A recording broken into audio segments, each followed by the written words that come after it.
പുതിയ കാലത്ത് വരാൻ വേണ്ടി പോകുന്ന ഏറ്റവും പ്രധാനപ്പെട്ട പ്രശ്നമായിട്ട് മനസ്സിലാക്കുന്നത് ലോൺലിനെസ് ആണ്.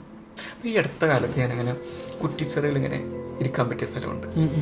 മസ്ജിദിന് മുന്നേറ്റൊരു ചിറയുണ്ടല്ലോ, നല്ല രസമുള്ള സ്ഥലം. അപ്പോൾ അവിടെ പോയപ്പോഴേക്കും സന്ധ്യ ആയി കഴിഞ്ഞാൽ കുറേ മനുഷ്യന്മാർ വരും, പ്രായമുള്ള മനുഷ്യന്മാർ. ഒരു സന്ധ്യ കഴിഞ്ഞാൽ എല്ലാവരും വന്നിരിക്കുന്നു. അപ്പം ഒരാളോട് ഞാൻ സംസാരിച്ചപ്പോൾ ആൾ പറഞ്ഞു, എല്ലാ ദിവസവും നമ്മൾ വരുന്നുണ്ട്. എന്നിട്ട് എന്താ ചെയ്യുന്നത് ചോദിച്ചപ്പോൾ പറഞ്ഞു, നമ്മൾ ഫോൺ മാറ്റി വെക്കുന്നു. എന്നിട്ട് എന്താ ചെയ്യുന്നത്, നമ്മൾ സംസാരിച്ചിരിക്കും. അപ്പോൾ ഇദ്ദേഹം വർക്ക് ചെയ്യുന്ന ആളാണ്. ഇദ്ദേഹം വർക്ക് ചെയ്തിട്ട് ഇദ്ദേഹത്തിന്റെ വീട് മറ്റൊരു സ്ഥലത്താണ്. എന്നിട്ട് എല്ലാ ദിവസവും ഇദ്ദേഹം വർക്ക് കഴിഞ്ഞാൽ നേരെ ഇവിടേക്ക് എത്തുന്നത്. അതൊരു മെന്റൽ ഹെൽത്ത് പ്രാക്ടീസ് ആയിട്ടാണ് ഞാൻ മനസ്സിലാക്കുന്നത്. കാരണം കണക്ഷൻസ് ബിൽഡ് ചെയ്യുന്നു. അപ്പോൾ ഞാൻ ചോദിച്ചു, പിന്നെന്താ ചെയ്യാം? അപ്പോൾ 2 ദിവസം ഒരാളെ കണ്ടിട്ടില്ല, നമ്മൾ വിളിച്ചു ചോദിക്കും, എന്ത് പറ്റി? എന്ത് പറ്റി എന്നുള്ള ചോദ്യം പ്രധാനപ്പെട്ടതാണ്. തീർച്ചയായും പുതിയ കാലത്ത് വരാൻ വേണ്ടി പോകുന്ന ഏറ്റവും പ്രധാനപ്പെട്ട പ്രശ്നമായിട്ട് മനസ്സിലാക്കുന്നത് ലോൺലിനെസ് ആണ്.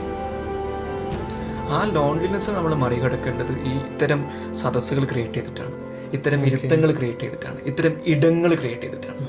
അപ്പം ഈ സ്പേസിലിരിക്കുന്ന ആളുകൾ പറയുന്നത്, നമ്മൾ മൊബൈൽ ഫോൺ ആ സമയത്ത് നോക്കാറില്ല, നമ്മൾ എന്തെങ്കിലും സംസാരിക്കും. അവിടെ ചിലപ്പോൾ തമാശകൾ പറയുന്നുണ്ടാകാം, അവിടെ ചിലപ്പോൾ കുടുംബത്തിന്റെ വിഷയങ്ങൾ പറയുന്നുണ്ടാകും. നമ്മൾ സംസാരിച്ചുകൊണ്ടേയിരിക്കും, രാത്രി കുറേ നേരം ഇരിക്കും, എല്ലാ ദിവസവും നമ്മൾ ഇരിക്കുന്നുണ്ട്. അവിടെ ഒരു കൂട്ടമുണ്ട്.